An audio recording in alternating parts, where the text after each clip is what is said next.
Pada pagi hari, 6 Juni 1901, di sebuah kota bernama Surabaya, yang masih terikat rantai penjajahan Belanda, lahirlah seorang bayi, tanpa mahkota, tanpa senjata, namun kelak, suaranya akan mengguncang dunia.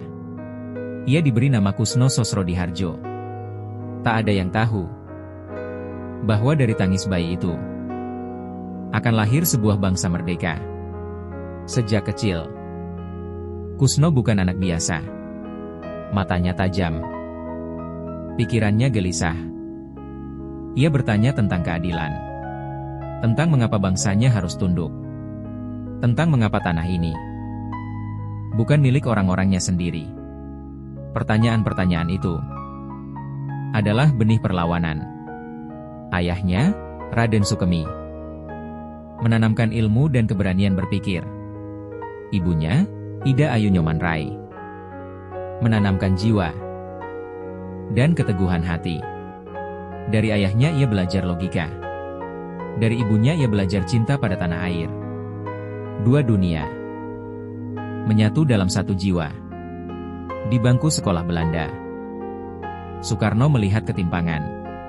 Anak-anak pribumi duduk di belakang. Suara mereka dipandang rendah.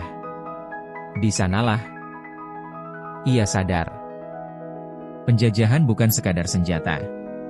Ia adalah penghinaan yang dilegalkan. Dan sejak saat itu, ia bersumpah melawan. Di rumah Cokro Aminoto, Soekarno muda belajar arti perjuangan.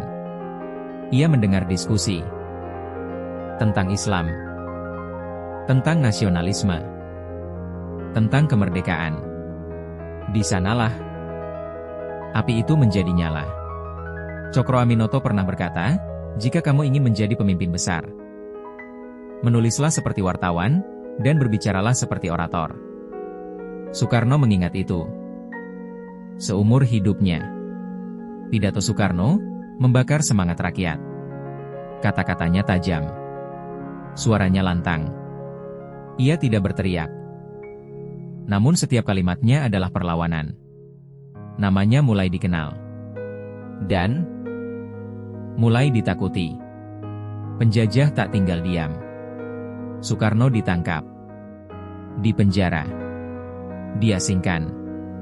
Namun mereka lupa satu hal. Jeruji besi tak pernah bisa mengurung pikiran. Di balik dinding sunyi, Soekarno menulis. Ia merenung. Ia berdoa. Kesepian membesarkan jiwanya. Penderitaan menajamkan tekadnya. Kemerdekaan bukan lagi mimpi. Ia menjadi tujuan. Tahun-tahun berlalu. Jepang datang menggantikan Belanda. Penjajahan berganti wajah. Soekarno melihat peluang. Di tengah bahaya, ia berjalan di atas garis tipis antara kolaborasi dan pengkhianatan. Namun satu hal tak pernah berubah. Tujuannya tetap sama. Indonesia merdeka.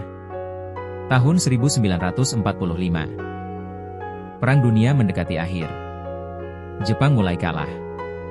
Waktu semakin sempit. Sejarah menunggu keputusan.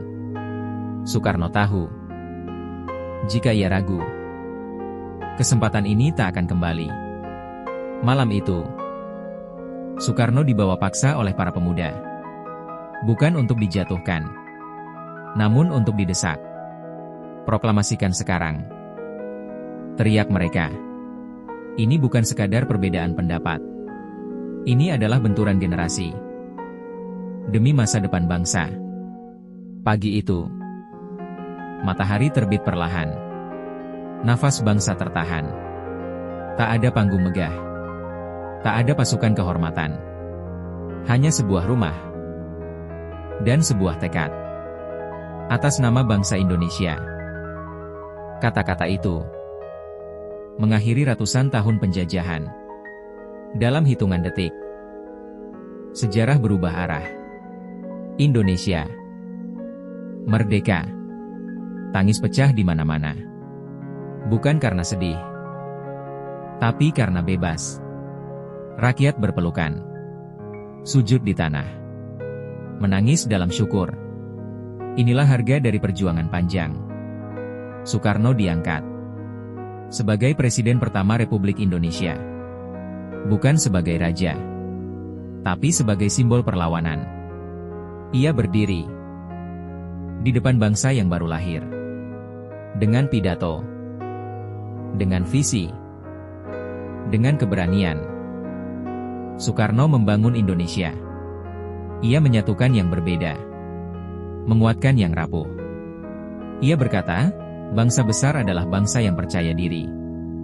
Namun kekuasaan selalu punya harga.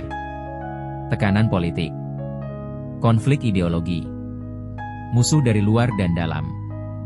Soekarno berdiri sendiri di tengah badai. Perlahan, ia disingkirkan. Sang proklamator menyaksikan kekuasaannya memudar.